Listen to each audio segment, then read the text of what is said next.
Gravy ಮಾಡೋಣ ಅಂಥೇಳಿ 4 ಮೊಟ್ಟೆ ತೊಗೊಂಡಿದ್ದೀನಿ. ಈಗ ಅದನ್ನು ಕುಕ್ಕರ್ ಹಾಕಿ ಬಾಯಿ ಹಾಕಿ ಫ್ರೆಂಡ್ಸ್ ಇಡ್ತೀನಿ. 1-2 ವಿಶಿಲ್ ಕೂಗಿಸ್ತೀನಿ. ಆಮೇಲೆ ಅದನ್ನು ಕುದ್ದ ಮೇಲೆ ಬಾಯ್ಲ್ ಮಾಡ್ಕೋಕೆ ಹಾಕ್ತೀನಿ ಫ್ರೆಂಡ್ಸ್. 2 ಗಡ್ಡೆ ಬೆಳ್ಳುಳ್ಳಿ ತೊಗೊಂಡಿದ್ದೀನಿ. ಬಾಬುರ್ ಗೋಬಿ ಅಂತೇಳಿ ಸ್ವಲ್ಪ ತೊಗೊಂಡಿದ್ದೀನಿ ಫ್ರೆಂಡ್ಸ್. ಸಾಂಬಾರು ಸ್ವಲ್ಪ ಗ್ರೇವಿ ಗಟ್ಟಿಯಾಗುತ್ತೆ. ಸಣ್ಣ ಸಣ್ಣಗೆ ಕೊಬ್ಬರಿ ತೊಗೊಂಡಿದ್ನಲ್ಲ ಅದನ್ನು ಮಿಕ್ಸಿ ಹಾಕ್ಕೊಂಡ್ಬರ್ತೀನಿ, ಸಣ್ಣ ಮಾಡ್ಕೊಂಡ್ಬರ್ತೀನಿ ಫ್ರೆಂಡ್ಸ್.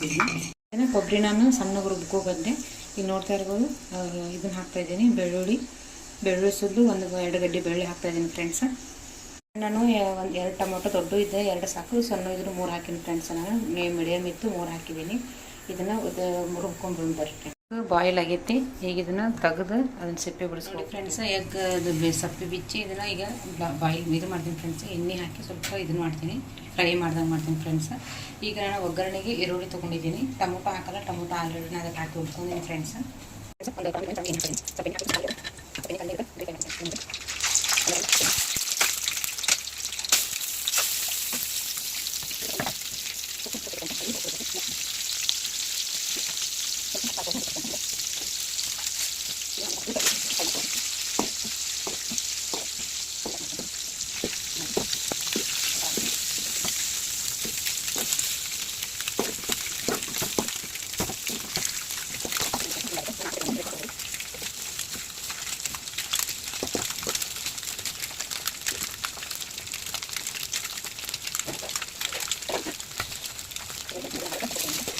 ಆಗಬೇಕು.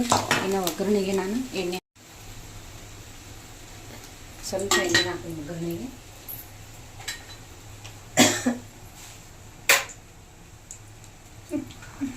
ಸ್ವಲ್ಪ ಈರುಳ್ಳಿ ಹಾಕ್ತೀನಿ ಫ್ರೆಂಡ್ಸ್.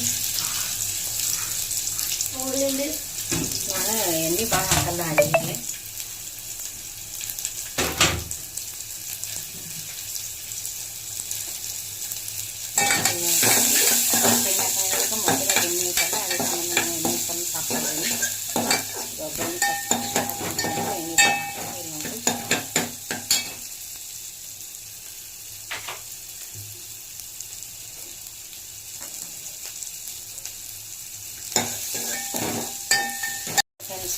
ಡೀಪ್ ಫ್ರೈ ಮಾಡಿದ್ದೆ ಅಂತ ನಾನು ಹಾಕ್ತಾಯಿದ್ದೀನಿ ಇದಕ್ಕೆ. ಇನ್ನು ನೋಡಿ ಇದು ಎಣ್ಣೆ ಎಲ್ಲ ಇದು ಬಸ್ಕೋಬೇಕು. ನೋಡಿರಿ ಎಷ್ಟು ಎಣ್ಣೆ ಇಟ್ಟಿದೆ.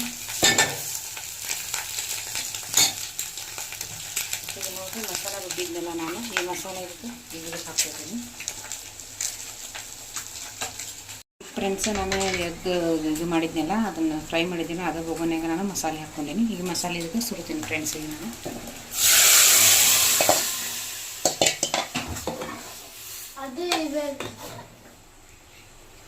ಸ್ವಲ್ಪ ನೀರು ಹಾಕ್ಕೋತೀನಿ. ಎಷ್ಟು ಬೇಕಲ್ಲ ಮಸಾಲೆ ಅಷ್ಟು ಹಾಕೋಬೇಕು ಫ್ರೆಂಡ್ಸ್.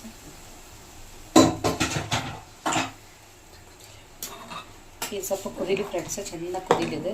ಇದಕ್ಕೆ ನಾನು ರುಚಿಗೆ ತಕ್ಕಷ್ಟು ಉಪ್ಪು ಹಾಕ್ಕೊಳ್ತೀನಿ. ರುಚಿಗೆ ತಕ್ಕಷ್ಟು ಉಪ್ಪು ಮೊಟ್ಟೆಗೆ ಹಾಕೀನಿ ಫ್ರೆಂಡ್ಸ್. ನನಗೆ ನಮಗೆ ರುಚಿಗೆ ತಕ್ಕಷ್ಟು ಫ್ರೆಂಡ್ಸ್. ಸ್ವಲ್ಪ ಅಚ್ಚ ಖಾರದ ಪೌಡ್ರು,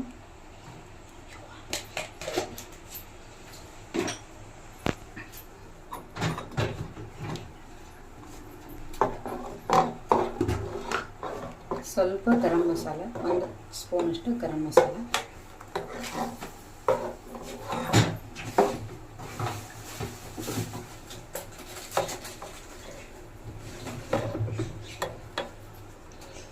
ಈಗ ನೋಡಿ ಫ್ರೆಂಡ್ಸ್. ಈಗ ನಾನು ಇಟ್ಟೇನೆ ಮೇಲೆ ಸ್ವಲ್ಪ ಕಸ್ತೂರಿ ಮೆಂತೆ ಹಿಂಗೆ ಉದುರಿಸಿದ್ದೀನಿ ಫ್ರೆಂಡ್ಸ್. ನಾನು ಈ ಕೊತ್ತಂಬರಿ ಎಲ್ಲ ನಾನು ಮಿಷನಿಗೆ ಮಿಕ್ಸರ್ಗೆ ಹಾಕಿ ರುಬ್ಬಿನಿ ಫ್ರೆಂಡ್ಸ್. ಎಲ್ಲ ಕೊಬ್ಬರಿ ಮಸಾಲೆಗಳು ರುಬ್ಬಿನಿ. ಈಗ ಇದು ಚಂದ ಕುದಿಲಿ ಫ್ರೆಂಡ್ಸ್. ಕುದ್ದ ಮೇಲೆ ಸಾರು ರೆಡಿ. ಮೊಟ್ಟೆ ಗ್ರೇವಿ ಮೊಟ್ಟೆ ಗ್ರೇವಿ ಜೋಡಿ ನಾನು ರಾಗಿ ದೋಸೆ ಮಾಡೀನಿ. ಈ ರಾಗಿ ದೋಸೆ ನಿಮ್ಗೆ ಬೇಕಂದ್ರೆ ಕಮೆಂಟ್ ಸೆಕ್ಷನ್ಗೆ ತಿಳಿಸಿ ಫ್ರೆಂಡ್ಸ್. ನಾನು ನಿಮ್ಗೆ ಅದನ್ನು ಇದ್ರಲ್ಲಿ ಶೇರ್ ಮಾಡ್ತೀನಿ ಫ್ರೆಂಡ್ಸ್. ಅದಕ್ಕೆ ಏನು ಬೇಕು ಹೆಂಗೆ ಇದು ಮಾಡ್ಕೊಳ್ಳೋದು ಅಂತೇಳಿ ನೋಡಿ. ರಾಗಿ ದೋಸೆ ಜೋಡಿ ಮೊಟ್ಟೆ ಗ್ರೇವಿ ಇದು ಕಾಂಬಿನೇಷನ್ ಚೆನ್ನಾಗೈತೆ ಫ್ರೆಂಡ್ಸ್. ಈಗ ರೊಟ್ಟಿ ಮಾಡೋಕ್ಕಾಗಿಲ್ಲ ಅಂದರೆ ಪಟ್ ಅಂತ ಮಾಡ್ಕೋಬೋದು. ಮತ್ತು ಆರೋಗ್ಯಕ್ಕೂ ಒಳ್ಳೆಯದು ಫ್ರೆಂಡ್ಸ್. ಇದು ಮಕ್ಕಳಿಗೆ ನಮಗೆ ಎಲ್ಲರಿಗೂ ಶುಗರ್ ಇದ್ದವರಿಗೆ ಭಾಳ ಒಳ್ಳೆಯದು ಫ್ರೆಂಡ್ಸ್. ಇದು ಈಗ ನೋಡಿರಿ, ನಿಮಗೆ ಈ ರೆಸಿಪಿ ಇಷ್ಟ ಆಗಿದ್ರೆ ಲೈಕ್ ಮಾಡಿ, ಶೇರ್ ಮಾಡಿ, ಕಮೆಂಟ್ ಮಾಡಿ ಫ್ರೆಂಡ್ಸ್. ನನ್ನ ಚಾನಲ್ ಯಾರು ಸಬ್ಸ್ಕ್ರೈಬ್ ಮಾಡಿ, ಲೈಕ್ ಮಾಡಿ, ಶೇರ್ ಮಾಡಿ, ಕಮೆಂಟ್ ಮಾಡಿ. ಸಿಗೋಣ ನೆಕ್ಸ್ಟ್ ಬ್ಲಾಗ್ನಾಗ.